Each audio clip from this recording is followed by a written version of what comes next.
प्रधानमंत्री मोदी को रोजाना ताने मारने वाली शिवसेना क्या 2019 में बीजेपी के साथ गठबंधन करेगी? इस सवाल का जवाब हर कोई जानना चाह रहा है, लेकिन उद्धव ठाकरे और उनकी सेना ने सभी को कंफ्यूज कर रखा है। मुख्यमंत्री देवेंद्र फडणवीस भले ही ये कह रहे हो कि शिवसेना के पास बीजेपी के साथ आने के अलावा कोई विकल्प नहीं है, लेकिन शिवसेना एकला चलो रे का नारा बुलंद कर रही है।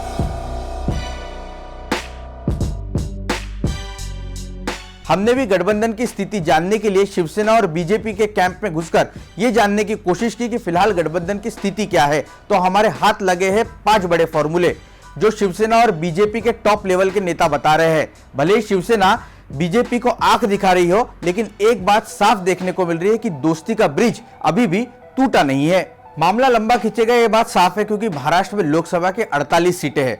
यूपीए हो या एनडीए, दोनों को सरकार बनाने में महाराष्ट्र अहम रोल प्ले करने जा रहा है। यही वजह है कि लोकसभा चुनाव का गठबंधन तय करने के लिए शिवसेना ने विधानसभा सीटों का भी समझौता करने की शर्त रख दी है। कई तरह के फॉर्मूले मार्केट में तैर रहे। आइए समझते हैं क्या है ये फॉर्मूले। फॉर्मूला नंबर 1 जो शिवसेना के कोटे से दिया जा रहा है वो ये है कि लोकसभा और विधानसभा का चुनाव बीजेपी साथ कराए, साथ ही विधानसभा की 155 सीटें शिवसेना के लिए छोड़े, तभी बीजेपी के साथ शिवसेना का गठबंधन हो सकता है।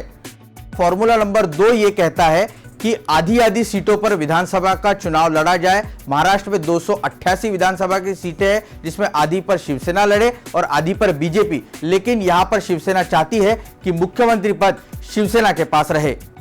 फॉर्मूला नंबर 3 बीजेपी आधी विधानसभा की सीटें शिवसेना के लिए छोड़ने के लिए तैयार है, लेकिन मुख्यमंत्री पद को लेकर बीजेपी कोई कॉम्प्रोमाइज नहीं चाहती। फॉर्मूला नंबर 4 जो बीजेपी की ओर से दिया जा रहा है वो ये है कि वो विधानसभा चुनाव में शिवसेना के लिए 151 सीटें छोड़ने के लिए तैयार है, जबकि खुद 137 सीटों पर अपने उम्मीदवार उतारने की फिराक में है। लेकिन बीजेपी का यह कहना है कि जिसके ज्यादा विधायक जीत के आएंगे मुख्यमंत्री उसी का होगा।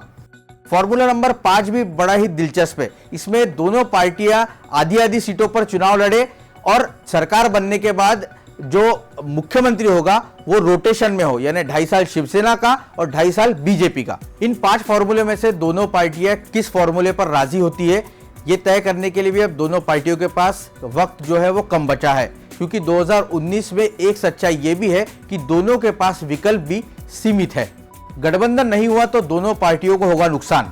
शिवसेना और बीजेपी दोनों पार्टियों के नेताओं को इस बात की जानकारी है कि अगर 2019 के लोकसभा चुनाव में दोनों पार्टियां साथ नहीं आई तो वोटों का बंटवारा होगा और उसका सीधा फायदा कांग्रेस एनसीपी गठबंधन को होगा। यही वजह है कि बीजेपी हर हाल में 2019 के लोकसभा चुनाव में शिवसेना को साथ रखना चाहती है। 2014 के लोकसभा चुनाव की अगर बात करें तो शिवसेना बीजेपी गठबंधन ने महाराष्ट्र की 48 लोकसभा सीटों में से 42 पर जीत हासिल की थी। लेकिन एक बात साफ दिखती है कि अगर बीजेपी शिवसेना के साथ नहीं आई तो बीजेपी को 2019 के चुनाव में बड़ा झटका लगेगा, लेकिन शिवसेना को भी 2014 जैसा प्रदर्शन दोहरा पाना बीजेपी के बगैर मुश्किल है।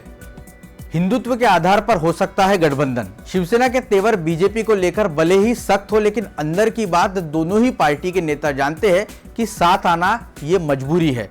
पहले मंदिर फिर सरकार का नारा देने वाली शिवसेना को अगर साथ लाना है तो राम मंदिर का कोई फेस सेविंग फॉर्मूला 2019 के चुनाव के पहले बीजेपी को लाना होगा, जो शिवसेना और बीजेपी के लिए विन विन सिचुएशन होगी।